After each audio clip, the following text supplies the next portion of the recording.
L'invention de la clé à douille en 1864 a complètement révolutionné l'art de fixer des pièces. Grâce au mécanisme d'encliquetage de la clé, l'utilisateur peut serrer des boulons en un mouvement continu sans jamais devoir ajuster la clé à la pièce de fixation. Toute une économie de temps et d'énergie.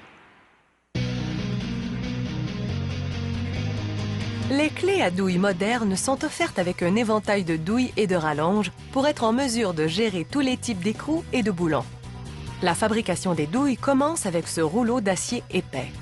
L'acier passe dans une filière qui le redresse, puis une lame le tranche en court lopin. Une machine pousse alors une série d'outils de forme dans les lopins. Les outils les forcent dans une forme de douille et forgent l'ouverture hexagonale si importante pour épouser le contour des écrous et des boulons. Pour enlever les résidus d'huile de graissage, les pièces culbutent dans un système de lavage-séchage en spirale. Un convoyeur les entraîne ensuite vers un outil de coupe informatisé. Celui-ci élimine les arêtes vives et biseaute le rebord intérieur des douilles pour qu'elles glissent plus facilement sur les boulons.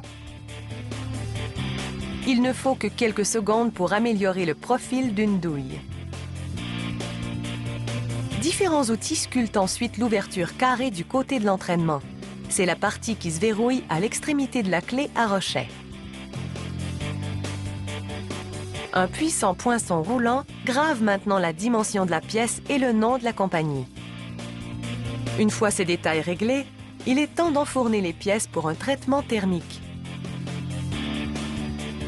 Un refroidissement rapide suit le traitement thermique, ce qui durcit le métal. Les douilles virevoltent maintenant dans cette chambre rotative, tandis qu'elles sont vaporisées de très fines particules d'acier. Les pièces sont ainsi nettoyées et polies. Ce polissage n'est cependant pas final. Les douilles sont donc fixées à une table tournante qui les achemine à une bande abrasive pour un polissage vigoureux. Vous pouvez voir la différence avec la pièce de gauche. Ces douilles doivent toutefois être absolument exemptes d'imperfections. Elles sont donc plongées dans une cuve emplie de pierres de céramique. Celle-ci frotte les pièces avec un acide doux afin d'éliminer tout défaut d'aspect qui reste.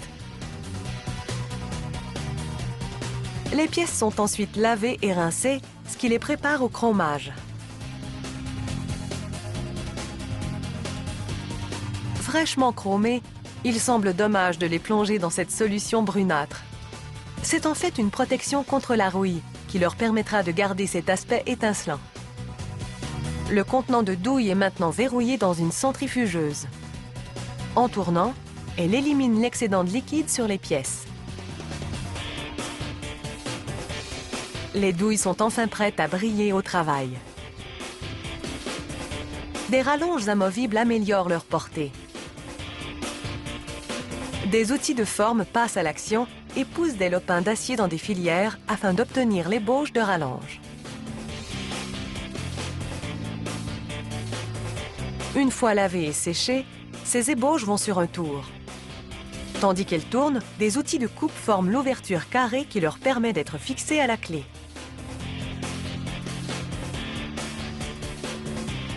Des fraises passent ensuite à l'action à l'autre extrémité.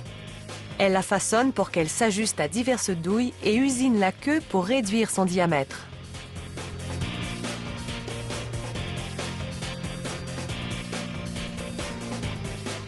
Un poinçon roulant donne ensuite une texture molletée à une section de la rallonge pour une meilleure prise.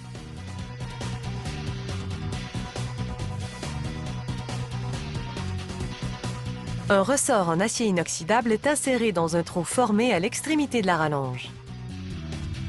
Une bille d'acier est placée dans la cavité au-dessus du ressort. Une presse l'ajuste à la rallonge, ce qui crée un mécanisme qui retiendra la douille choisie.